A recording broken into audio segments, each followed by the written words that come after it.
Hello students, so in this video we will be talking about the detailed features of two kingdoms out of the 5 kingdoms, that is Kingdom Monera and Kingdom Protista.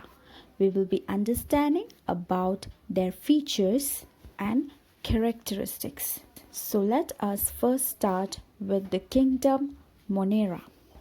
All organisms present in this Kingdom Monera are prokaryotes. Prokaryotes are the simplest cell. The most important members of the Kingdom Monera or prokaryotes are the bacteria.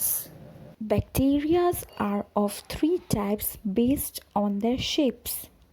Cocci, which are round in shape, bacillus, which are rod shaped, and others like spiral shaped and comma shaped. The bacteria or the prokaryotes are unicellular, that is, they have a single cell. The cells do not have a true nucleus, which means prokaryotes and bacteria that comes under the Kingdom Monera lacks a true nucleus in their cell. The bacteria of the Kingdom Monera are divided into 3 types: Archaebacteria, Eubacteria, and Mycoplasma. Bacteria are further divided into photosynthetic autotrophs and chemosynthetic autotrophs. The main feature of Archaebacteria that distinguishes them from the other types of bacteria is they can survive in extreme conditions. For example, the Archaebacteria can survive in hot springs, and the Archaebacteria which survives in hot springs are known as thermoacidophiles. They can also survive at high salt concentrations, and they are known as halophiles. They can also survive in marshy areas, and the Archaebacteria that are found in marshy areas are known as methanogens.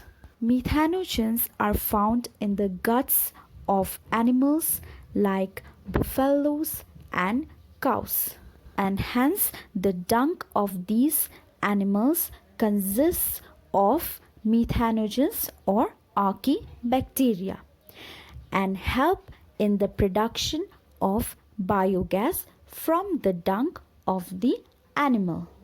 Eubacteria are also known as true bacteria. The eubacteria consists of a rigid cell wall and a flagellum. Flagellum is a thread-like structure that helps the eubacteria or any other organism to move from one place to another.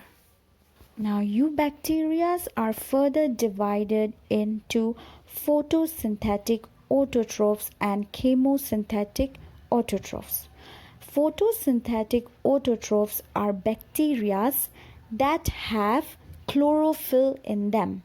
Hence, they are known as photosynthetic autotrophs. And chemosynthetic bacteria oxidizes inorganic substances, and the energy released from such reactions is utilized by these chemosynthetic bacteria for making their food. The next is Mycoplasma. Mycoplasma have a cell wall.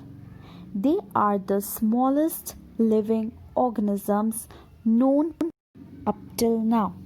They can survive in anaerobic conditions, that is, they can survive even in the absence of oxygen. This was all about the Kingdom Monera. Now let us understand about the features of the next kingdom, that is Kingdom Protista.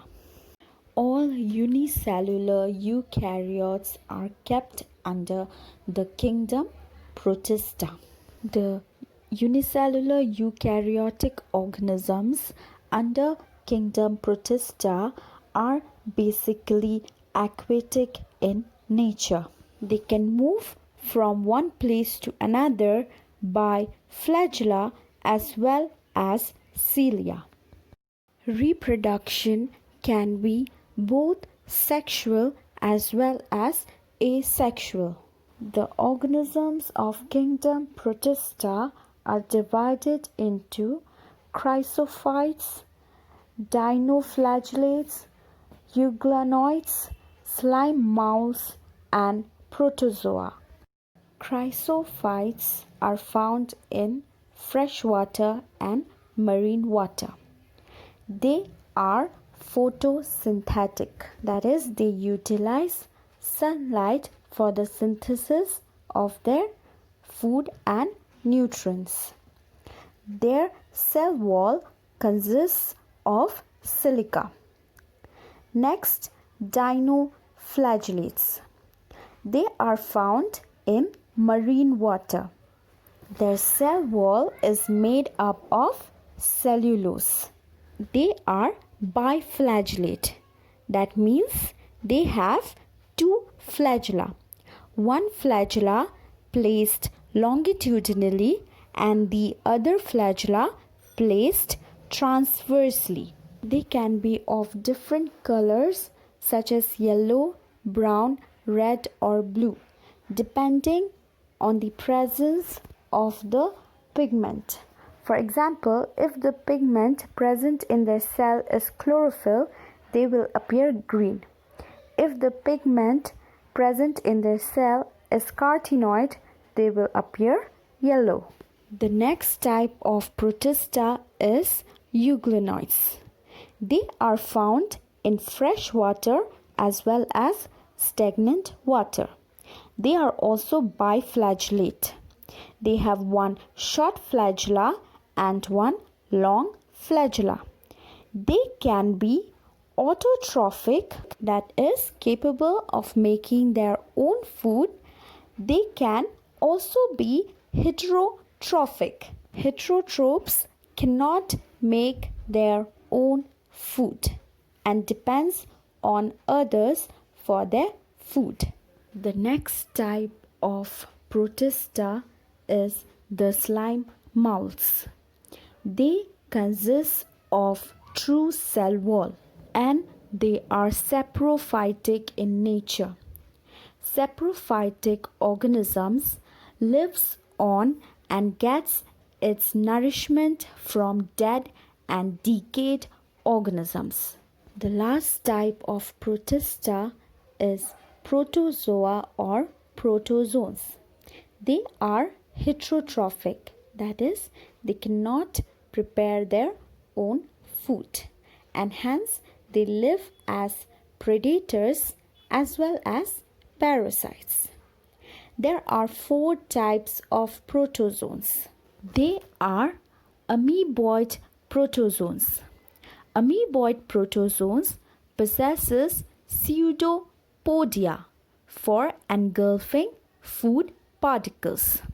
Pseudopodia are arm-like projections that comes out from the surface of the amoeboid cells that helps in movement as well as engulfing of food particles. Next is flagellated protozoans. They are parasitic in nature, that is, they cause diseases in human beings. And the third one is ciliated protozoans. Ciliated protozoan possesses thousands of cilia that helps them to move and also obtain food. That was all about the Kingdom Monera and Kingdom Protista. In the next video, we will understand about the Kingdom Fungi and Kingdom Animalia and Plantae.